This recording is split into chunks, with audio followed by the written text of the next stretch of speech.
आगे बढ़े, आपको बताएं पंजाब में आटे और चीनी के बाद पेट्रोल का बहरान पैदा हो गया है। कई शहरों में पंप बंद कर दिए गए हैं। गुजरांवाला, फैसलाबाद, रहीम यार खान और बहावलपुर समेत कई शहरों में पेट्रोलियम मसनूआत की मसनूई किल्लत पैदा कर दी गई है। पेट्रोल पंप मालिकान ने दावा किया है कि पेट्रोलियम मसनूआत की सप्लाई कम है। पहले आपको बताएं कि मुल्क में एक बार फिर एक नया बहरान सर उठाने लगा है।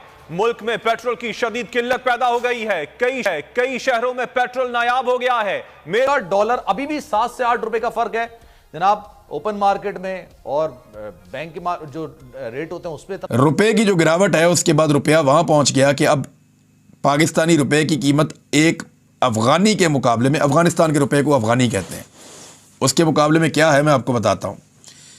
यानी 2 रुपये 83 पैसे पाकिस्तानी हों, 2.25 रुपये से भी ज़्यादा, 2 रुपीज़ 83 पैसा, 2 रुपये 83 पैसे अगर आपके पाकिस्तानी हों आपके पास, तो एक अफगानी बनता है।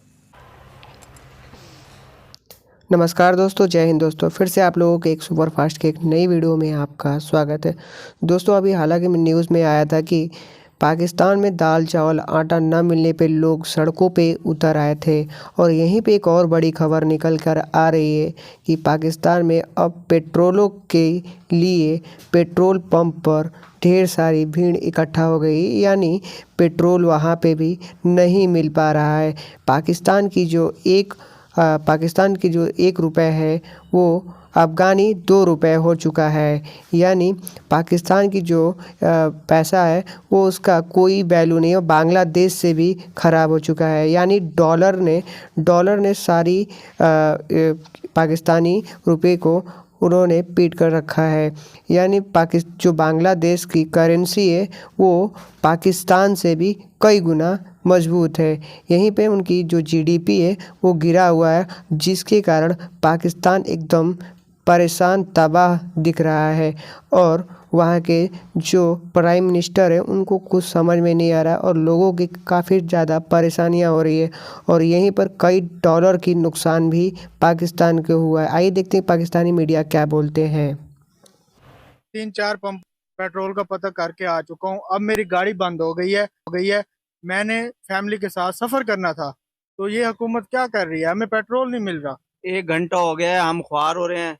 पूरे मेलसी में कहीं पेट्रोल नहीं है। अब हमारी गाड़ी भी यहाँ के बंद हो गई है। ये लास्ट पंप पे हम आए थे, इधर भी पेट्रोल नहीं है। हम क्या करें, इस हुकूमत ने तो हमारा बेड़ा गर्क कर दिया। फसल काश्त करनी है, हमें डीजल कहीं से भी नहीं मिल रहा। हम डीजल कहाँ से लें और कहाँ से फसल ये काश्त करें। इनसे ये तेल नहीं पूरा हो रहा। हम छोटे छोटे थे, सुनते थे ऑफ डॉलर्स का पाकिस्तान ने नुकसान किया है, तो ये पाकिस्तान की पॉलिसियों का पाकिस्तान ने खुमियादा भुगता है, और अब भी ऐसा लगता है कि पाकिस्तान उन्हीं पॉलिसीज की तरफ दोबारा बढ़ रहा है।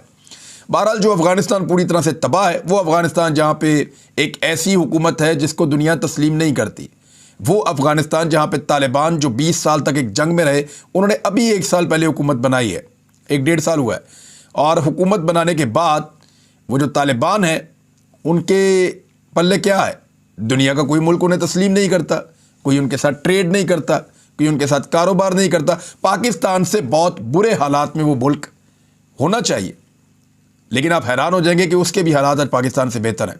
कैसे? ये देखें, ये हुआ पाकिस्तान के साथ। यानी जिस तरह पाकिस्तान में डॉलर की कीमत में इजाफा हुआ और जिस तरीके से पाकिस्तान की करेंसी डी वैल्यू हुई, उसकी वजह से 3 रुपये के करीब पहुंच गया है एक अफगानी, पाकिस्तानी 3 रुपयों के करीब पहुंच गया है। इंडियन करेंसी भी ऐसे ही पाकिस्तान से आगे निकल रही है। बांग्लादेश की करेंसी पाकिस्तान से दुगनी से ज़्यादा ताकतवर है, और बांग्लादेश के रिजर्व्स पाकिस्तान से 10 गुना ज़्यादा हैं। ये हालत हो गई पाकिस्तान की।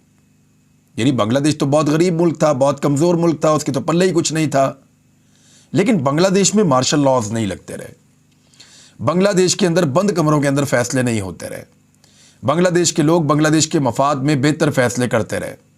बांग्लादेश में जमहूरियत भी रही, हालात ख़राब भी हुए, लेकिन उन्होंने कंट्रोल किया। बांग्लादेश में कुदरती आफात भी आई, लेकिन उन्होंने कंट्रोल किया। उन्होंने अच्छी पॉलिसीज़ बनाई और अपने मुल्क को, अपनी नेशन को एक ऐसी कौम में कन्वर्ट किया जिन्होंने अपने मुल्क को आगे बढ़ाया। उन्होंने सही जगहों पर सही सिमत में पैसे लगाए, और हमने यहाँ पे लूट मार की। हमारे यहाँ पे तजर्बे ही खत्म नहीं हो रहे। कभी इसकी शक्ल पसंद नहीं, उसको हटाओ, फिर इसकी पसंद नहीं, उसको हटाओ, उसकी शक्ल पसंद नहीं, उसके मुंह पे काला कपड़ा डाल दो। फिटे मुंह ऐसी पॉलिसीज के ऊपर फर्क नजर आ रहा है। लेकिन एक अच्छी खबर यह है कि आईएमएफ से किस्त गालिबन शायद अगले हफ्ते तक मिल जाएगी। आपको लग रहा है 265 पे रुका रहेगा डॉलर, या इसके नीचे आने के कोई इम्कानात हैं?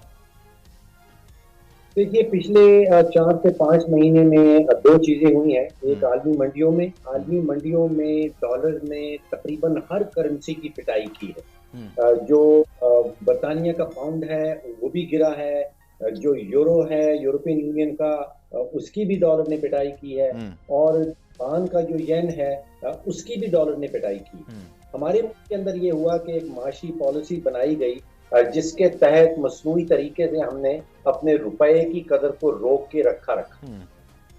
जो पिछले 2 या 3 दिनों में हो रहा है रुपए के साथ हमारी फॉरेन एक्सचेंज मार्केट में, ये उसी गलत माशी पॉलिसी का नतीजा है कि हमने 4-5 महीने इसको रोक के रखा, जबकि सारी में डॉलर जो है वो सभी करेंसी के सामने चढ़ता चला जा रहा था। तो ये नतीजा तो बिल्कुल वाज़ेह है कि हमारी अपनी गलत माशी पॉलिसी थी, उसके नतीजे ये नतीजा जो है ये हमारे सामने आया।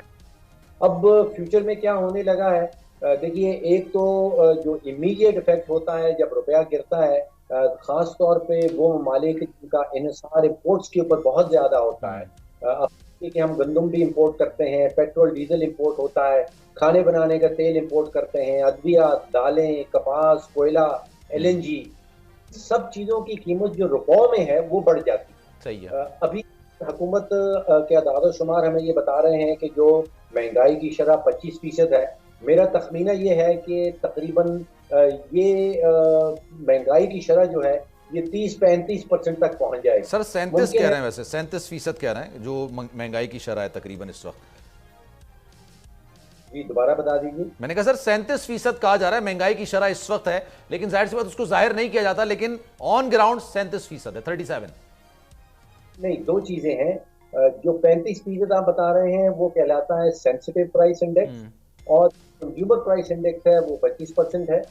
मैं कंज्यूमर प्राइस इंडेक्स के ऊपर आपको बता रहा था। ठीक है। सेंसिटिव प्राइस इंडेक्स कहलाता है जो हुकूमत के इदाद शुमार है, उसमें ज्यादातर खाने पीने की चीजें हैं, और जो कंज्यूमर प्राइस इंडेक्स है वो टोटल इंडेक्स। अच्छा सर, एक चीज ये भी होती है ना, क्योंकि टाइम की किल्लत है, मैं चाह रहा हूं ज्यादा से ज्यादा आपके सवाल कर सकूं। सर ये बताइएगा, डॉलर बढ़ता है, कहते हैं डॉलर मुल्क में कम है इसलिए उसकी मांग में इजाफा होता है, डॉलर की कीमत बढ़ जाती है, फिर जब डॉलर मुल्क में आ जाता है तो डॉलर की कीमत कम हो जाती है। अब तो सिचुएशन अलग है।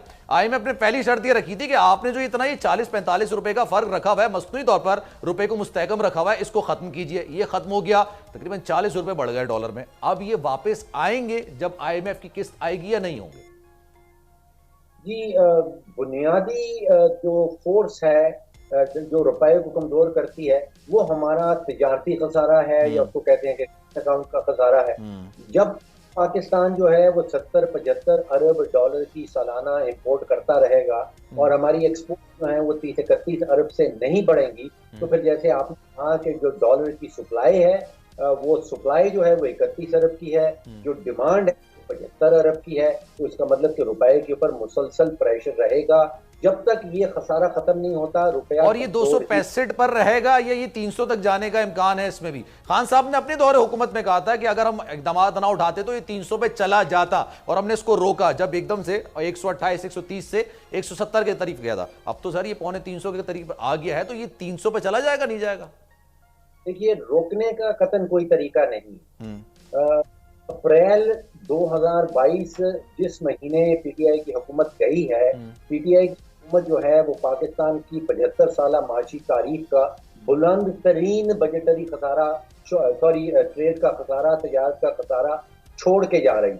45 डॉलर का अप्रैल के महीने में हमारा सालाना जो तजारत का खसारा था वो पाकिस्तान की तारीख में इतना बुलंद कभी नहीं है। उसी के नतीजे में रुपया जो है वो कमजोर होता है। यही प्रॉब्लम्स दोबारा से नजर आने लगेंगी, लेकिन बात सारी है कि जब आईएमएफ के फंड्स मिल जाएंगे और ये लोगों के ऊपर डिफरेंट टैक्सेस लगा देंगे और ये बात की जाएगी कि जी अब इन्होंने जो है वो इतना बिल देना है, इतना फ्यूल का देना है, तो वो पब्लिक कैसे करेगी? जो रोटी अभी 25 रुपए की मिल रही है वो 50 की हो जाएगी, तो एक आदमी जो मजदूरी करता है वो 50 रुपए की रोटी कैसे खाएगा दाल के साथ या सब्जी के साथ? और सबसे बड़ी बात ये कि सैलरीज तो वही रहेंगी, चाहे किसी मजदूर की हो चाहे किसी ऑफिस एम्प्लॉय की हो, उसमें तो कोई भी चेंजेस नहीं आएंगे। तो उसी सेम सैलरी के होते हुए ये सारे जो लोगों के एक्सपेंसेस होंगे उसको वो किस तरह से कर पाएंगे, ये बात है जो कम से कम मेरी समझ में तो नहीं आ रही। तो दोस्तों अभी आप लोगों ने देखा कि पाकिस्तानी एंकर वहाँ के मीडिया बोल रहे हैं कि जो रुपया है वो कहीं ना कहीं इसकी वैल्यू डॉलर ने पीट दिया है। यानी जहाँ पर क्या बोलते हैं कि डॉलर की डिमांड ज़्यादा हो जाती है वहीं पर क्या बोलते हैं डॉलर की वैल्यू कम हो जाती है। यानी डॉलर के अभी वैल्यू अभी वहाँ पे हाई होने के कारण यानी यूएस का डॉलर पाकिस्तान में 265 रुपये, यानी वहाँ के जो TTF है वहाँ की न रोकने जाने के कारण ये कहीं ना कहीं 300 भी क्रॉस कर सकता था। यानी 25 रुपये का जो रोटी मिलना चाहिए वो वहाँ पे 30 रुपये का यानी 50 रुपये का रोटी वो मिल रहा है। यानी बहुत ही ज़्यादा वहाँ पे महंगाइयों के लोगों को सामना करना पड़ रहा है। तो यही सारी बातें थी। और मैं आपको बता दूं कि इंडिया की करेंसी अभी भी मतलब अच्छा है कंपेयर टू पाकिस्तान से। तो ऐसे वीडियो देखने के लिए इस चैनल को प्लीज़ सब्सक्राइब कर लीजिएगा। फिर मिलते